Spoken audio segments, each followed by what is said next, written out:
Kausapin natin si Public Works Secretary Manny Bunoan. Secretary Bunoan, magandang morning! Si Katunying po at saka si Ka Jerry. Good morning, Katanying. Good morning, Ka Jerry. Opo, good morning po. Kumusta po kayo, Sek? Kumusta po kayo, Sek? Buti naman po, buti po. Kayang-kaya pa ho ba? Trabaho lang, Trabaho lang. Trabaho lang. Hindi ba kayo napapagod na merong House, may Senate investigation? Kabi-kabila. Kabi-kabila. Ay, kasama na sa trabaho yan, Katanying, Ka Jerry. Oo. Meron ng hearing, meron ng investigation sa mga flood control projects na to. I'm sure naghahanda rin kayo o pinapatawag din kayo kaugnay naman ng budget ng DP for 2026, hindi po ba? Tama po yan, tama. Medyo sabay pa nga yata ng sabay sa isang araw. Mawalang galang na lang po. May 70 na ho ba kayo? Wala pa, hindi na. Parang mahigit 50 pa lang eh. Umiinom na ho ba kayo ng N plus gold? Pampahakon po yun. Pampatalas din po ng memorya yun. Papadala namin kayo. Opo, para pagka hindi ho kayo Subukan ko, Ka Jerry. Pagka halimbawa po wala kayong ganang kumain, uminom lang po kayo ng N plus gold. Okay, Secretary Manny, una-una, ano po ang say ninyo na ang sabi ng Malacanang uunahin sa lifestyle check ang DPWH? Okay naman po. I think open naman po kami siguro sa paano pala natin presidente na mag-lifestyle check. Mm-hmm. Sa mga opisyal na mga DPWH. Open naman po yata yan. Kayo po, for one, bilang head of the agency, pwede bang kayo na ang mag-volunteer na mauna? Pangunahan nyo na. Okay lang po. Wala naman po ako dyan, mag-lifestyle check. Kayo po, ilang taon na ho ba kayong nagsisilbi sa DPWH? Nagkaroon ng interruption no? Pero kung ito total, ilang taon na ho ba kayo empleyado ng DPWH? Nag-retire po ako having been in the Department of Public Works and Highways for 44 years. 44 years. Tapos, napunta ako sa private sector for 9 years. And then, bumalik po ako may dito sa DPWH po. Opo. Kaya ko po tinatanong, siguro naman, nakaipon na kayo noon ng kung 44 years na kayo. May bahay naman siguro kayo na. Handa ho ba kayong kumbidahin kami, Secretary, sa bahay ninyo? Mag-house tour po tayo. At ipakita nyo sa amin ang mga sasakyan ninyo. Ano mo po? Meron po ba kayong Lamborghini? Yan. Ano yun? Wala siya niyan. Wala. Ngayon, nalaman na namin, Secretary, na wala kayo nun. Meron po ba kayong Ferrari? Ferrari. Meron po. Meron? Meron kayong Matchbox. Meron po ba kayong Bugatti? Yan. Nako, hindi ko na alam yun. Kaya po namin tinatanong dahil meron daw po pala kayong district engineer na katakot-takot ang luxury cars at saka mga ano ba tawag sa coaching ganun kumbachero? Mga sports car. Sports cars, opo. Sports car. Oo. Mukhang doon pa lang po, Secretary, di ba parang pumapasok daw ho yung ng opisina yung ano na yun yung district engineer na yun ng naka-Ferrari, Secretary. Gano'n? Oo. Wala pala kayong binatbat, Secretary. Pampasok pa lang pala sa opisina yan. Pampasok lang niya sa opisina yun. Pampasok pa lang sa opisina yan. Actually, kaya natin pinag-uusapan to at pinipilit nating maging magaan ng talakayan. Pero meron talagang makakapalang mukha. Dati po, Secretary, yung ibang mga tulisan sa gobyerno, medyo nahihiya pa. Kung papasok sa opisina, naka-sedan lang na 1982 model. Naka-FX lang. Naka-FX lang, gano'n. Pero pagka pumunta ka sa bahay, kagagara ng mga sasakyan. Pero ngayon, hindi na nahihiya. Hindi lang po Hindi na itinatago. Hindi na po itinatago, Secretary. Meron po ba kayong kilalang ganon? Parang nababalitaan akong ganyan, Kasanying. Dito po sa DPWH mismo. Anong naman, hindi naman karamihan yung narinig kong ganyan. Opo. Mga ilan po?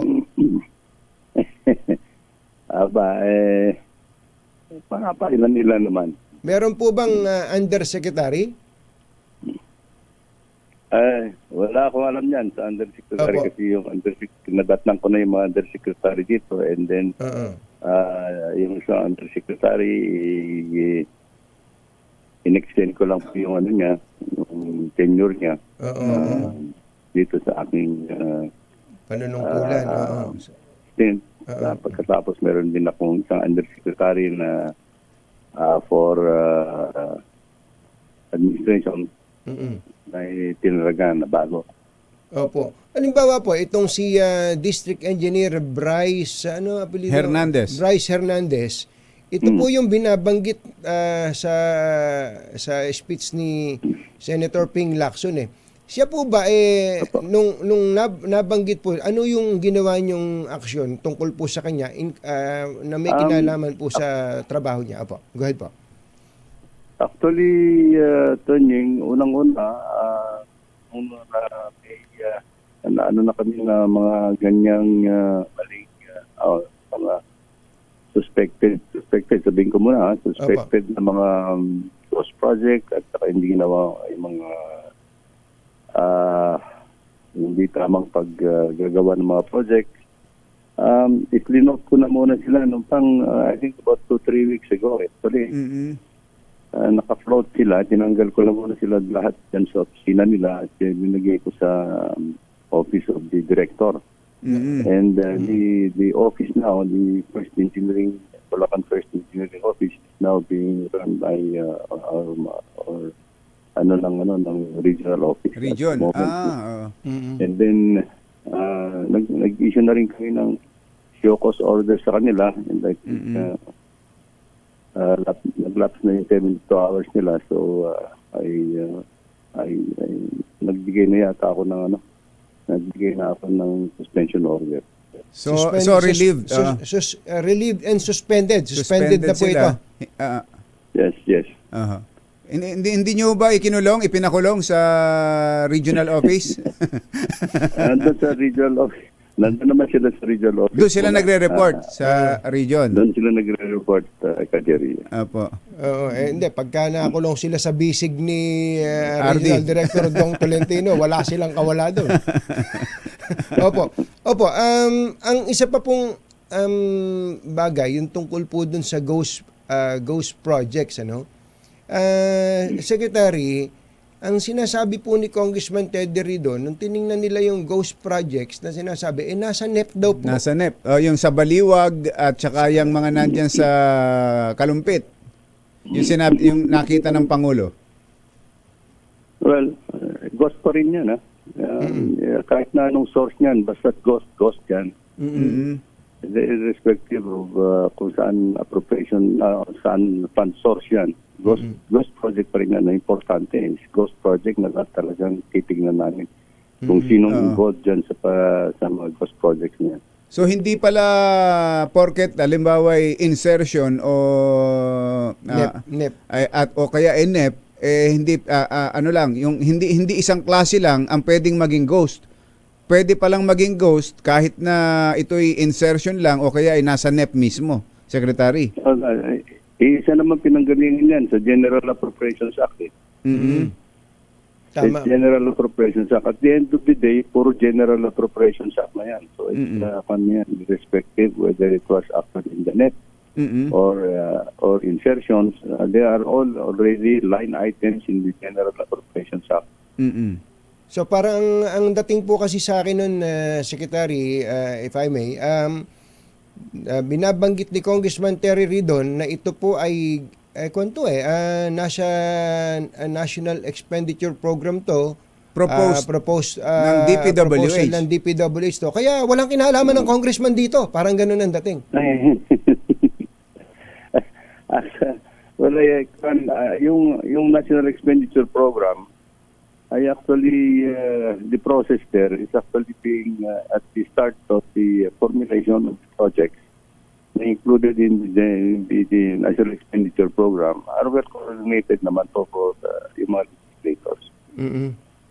In other words, hindi naman makakalusot yon kahit na nasa NEP kung hindi pumayag yung mambabatas.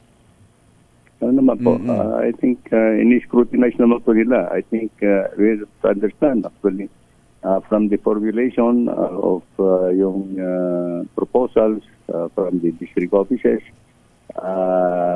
they scrutinize already the projects, and at the same time, pagpasok po sa kanila dyan sa house, when we define our budget, nakikita na meron na po sila listahan at tinitingnan na po nila yung listahan and everything na ano doon, more or less they would already be aware of what projects are being lined up in their respective districts. In their areas, opo. Pero nabanggit ninyo yung listahan, mukhang yun daw listahan na isinabmit ng DPWH sa Pangulo ay edited, Secretary. Meron daw mga projects na wala doon sa listahan na nandun sa hindi yung projects sa isumbong sa Pangulo, pero may project sa district o sa probinsya na natutuklasan tulad doon nung inireport ng taga San Carlos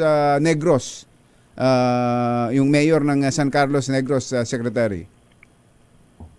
Well, we have to look into that. Yung kasi, Jerry, yung sinabit namin na listahan kay Presidente, yung mga listahan na yon from July of 2022 to May of 2025, marami din po yung mga projects doon na ginawa pa, pinunduhan at sinimulan at natapos po doon sa previous administration po. Opo. Ay, tama po. Remember po kasi ang first full budget year ng administration nito is actually for fiscal year 2023. Now, kami from ang reporting period namin is July of 2022. So, any project na natapos by the end of 2022 or first quarter of 2023, galing pa po doon sa first administration. Sa previous administration. Tama po kayo dahil meron nga daw mga projects doon na natapos na pero napondohan uli Secretary. Hindi ko na po kung napunduhan ulit yung the same site. Parugtong o Parugtong. Yun nga po yung inire-report nila, the same site na napunduhan ulit. Completed na, tapos na, existing na, tapos pinaponduhan ulit. Mali yun. Palagay ko mali yun. Hindi ano mangyayari doon, magiging cross project na yun. Kaya nga po. First time nyo po bang maka-encounter ng gano'n na project na naponduhan na, natapos na, tapos pinonduhan ulit?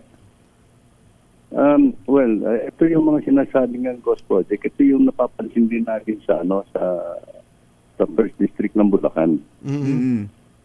Ganon na situation kasi kung minsan meron sila itinuturo na natapos na proyekto. Pero sa pag-imbestiga namin lumang-luma na yung tinuturong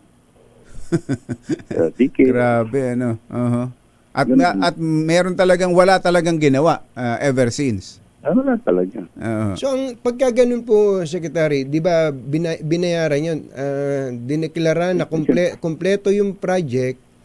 Sino po mga dinaanan nun para po bago i-deklara na i-accept and deklarang completed yung project at mag-issue ng bayan? Lahat doon po sa involved sa project implementation from project engineer. Project engineer? Sige po, isa-isahin po natin, Secretary. Project engineer, ano pa po? Project engineer, yung inspector. Yung assistant district engineer, yung district engineer, kasi sila ang magpaproseso ng pambayad.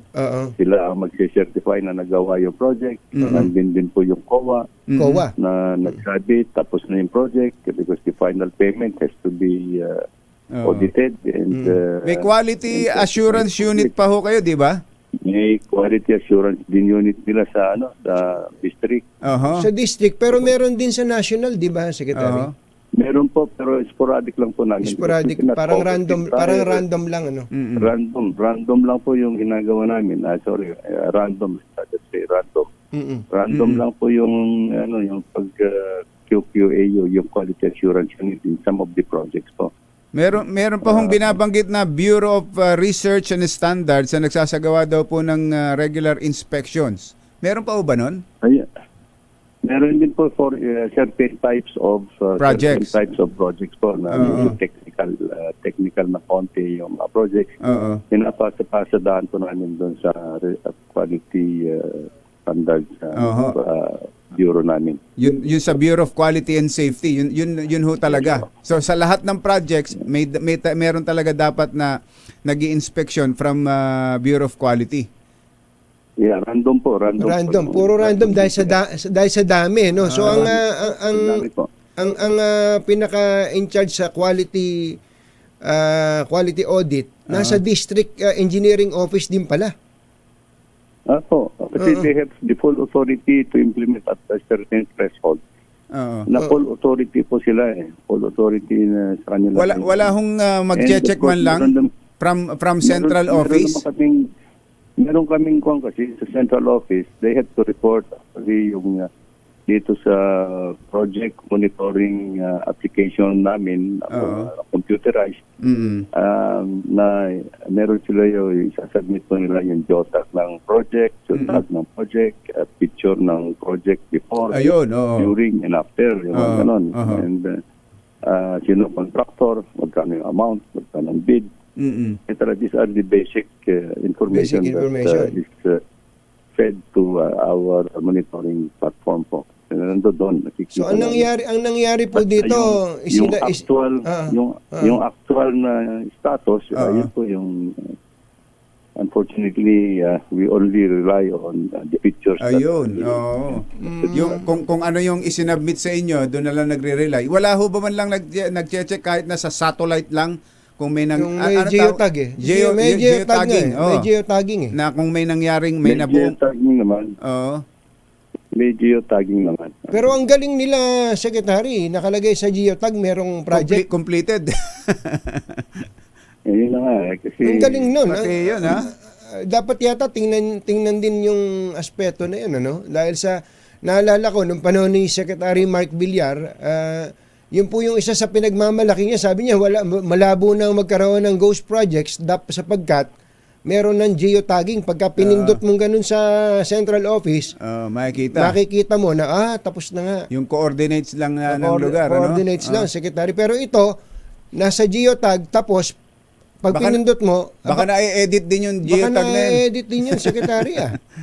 Grabe, dito nga ako nagtataka, Jerry, at hindi ko maintindihan. I was so surprised kapag nagkakaroon pa ito yung mga pagkakataon na may ghost projects pa na kaya nga. Paano na nagagawa po ito. Sobrang naman ng loob ng mga ito. Sobrang malakas. Lalo na kung nagsusugal, Secretary. Nagkakasino. Oo, meron ba kayong order na bawal magkasino ang mga empleyado ng DPWH? Palagay ko kahit na bawal talaga anong pagbawas mo, bawal naman talaga yung mga ganyan. Dito dapat hindi ka makapasok dapat sa mga casino. Pero meron po kayong report na talagang nagkakasino yung ibang mga loko diyan? May nababalitaan naman ako, but I think parang ilan naman yung dito lang ako talagang nagulat na mayroong mga ganyang ibang tao na pero Secretary, ang image niyo po kasi na naipo-project sa publiko kay isang napakabait din na tao. Hindi ba kayo nagagalit? Hindi niyo ba pinagmumura yung mga impacto na yan at pinatawag niyo sa OP? Halimbawa, ito pong nagtangkang manuhol kay Congressman Leandro Libiste. Hindi niyo ba tinangkang kausapin man lang yan at pinagsalitaan niyo man lang ng masasakit na salita? Hindi ko na kinausap, Jerry. Sinabi ko sa kanya, bahala ka sa buhay mo. At ito pa yung isang nakakasira sa imahe na naman ng DPWH. Sa mga ganitong asal na ay mga gawain na kagaya nitong district engineer nito na nagtangkang manohol. It is on his own, na. Kung it is on his own initiative at Sobra. Hindi mo malaman kung tangat kalahati eh. Isipin mo init ng issue tungkol dito sa ang lakas ng loob na humarap ng ganun. Opo, Secretary. Opo. Kaya nga, nagtataka rin ako. I don't know, if it is on his own, na talagang initiative niya on his own, na manohol, ibang asal yan. He does not have any place in the department kung ganyan ang attitude at inaas niya.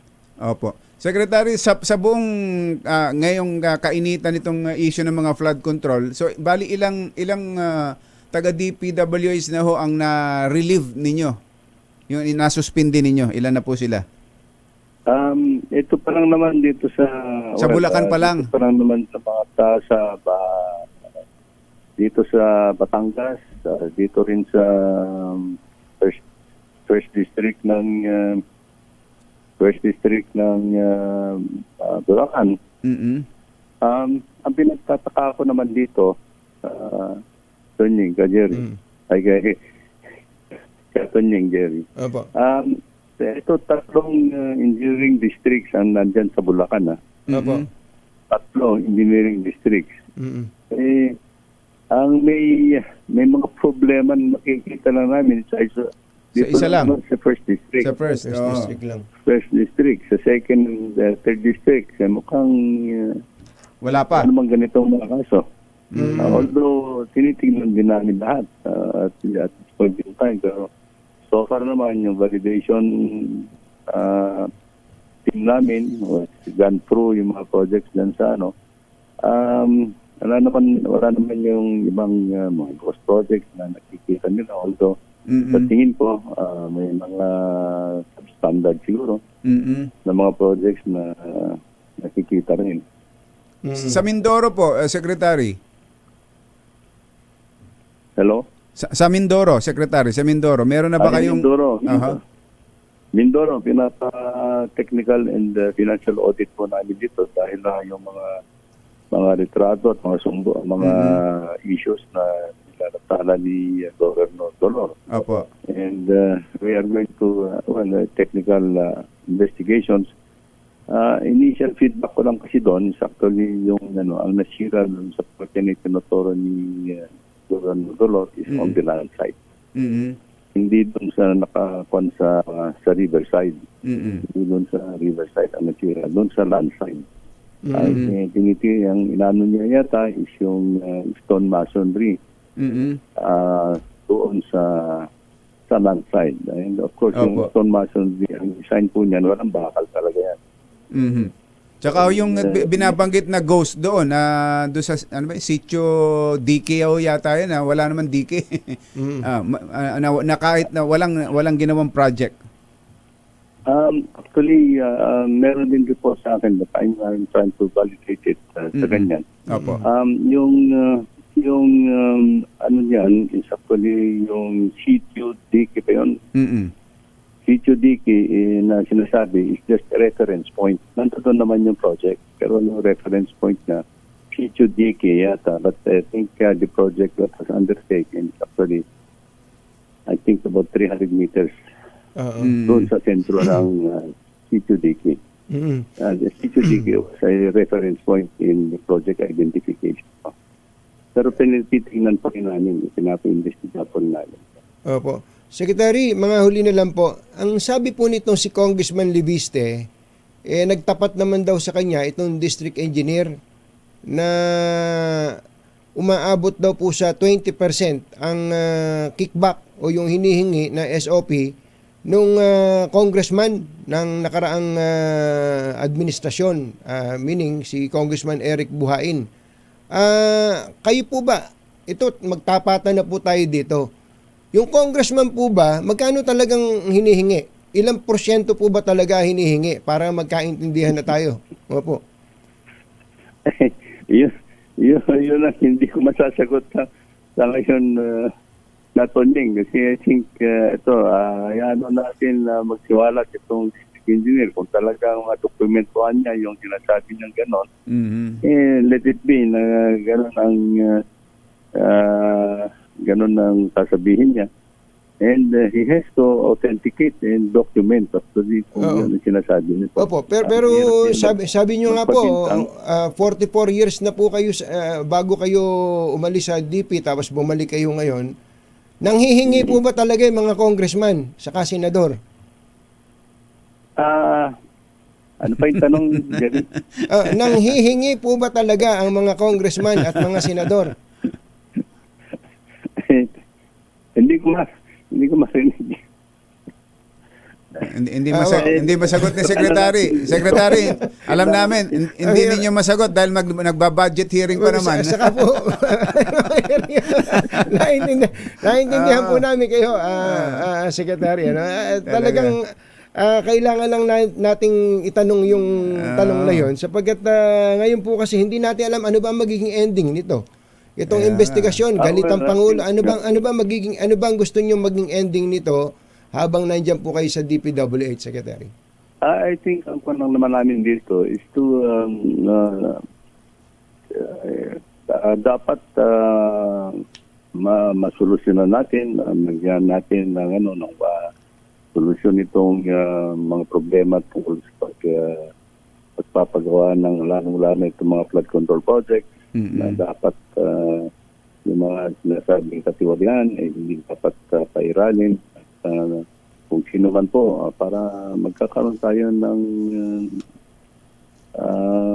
pananagot sa ganitong mga mapanagot o lahat mapanagot kontraktor o sino mang taga DPWH sino man yes po nasangkot dito.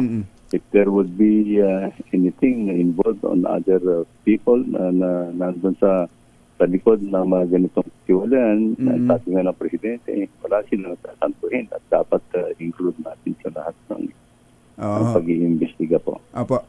Sec, maikli lang panghuli, yung pinisita ng Pangulo na rock control, hindi naman ito flood control, rock control naman doon sa Benguet. Rock tunnel, rock shed. Sabi ng Pangulo, useless yun. Pero sabi ng mga taga DPWH doon hindi naman talaga useless at sa katunayan nasalo niya yung mga nasa tapat niya. Hindi lang siya talaga tapos pa dahil walang budget. Wala pang budget. Nung puntahan ninyo, ano ba nakita ninyo? Well, tama naman yun sa ating Presidente. Nung nakita niya talagang it's not going to be safe na sadaanan sa mga sasakyan niya kasi nauka po yung ilalim ng rock shed. At sa akin din yun po, hindi po pwedeng padaanan ng general traffic yun. At least na mabigyan ng malagyan ng support na naman sa baba ng rock shed. Ilalim. Until such time na magkaroon po na ma-stabilize yung foundation ng rock shed. Then siguro we'll see kung we will not allow actually na dapat gamitin ng general traffic at this point in time until hanggang magawa yung ilalim. Yung foundation sa ilalim. Kasi malaki po yung oka doon sa ilalim. Nakita ko na po. Okay. Secretary, salamat po sa inyo at kami po nagpapasalamat kahit na ang daming tumatawag sa inyo sinasagot nyo pa rin po kami dito sa DCRH. Thank you so much. Magandang umaga po. Thank you, Sec. Magandang umaga kayo. Katonying, Salamat po sa pagkakataon. Thank you.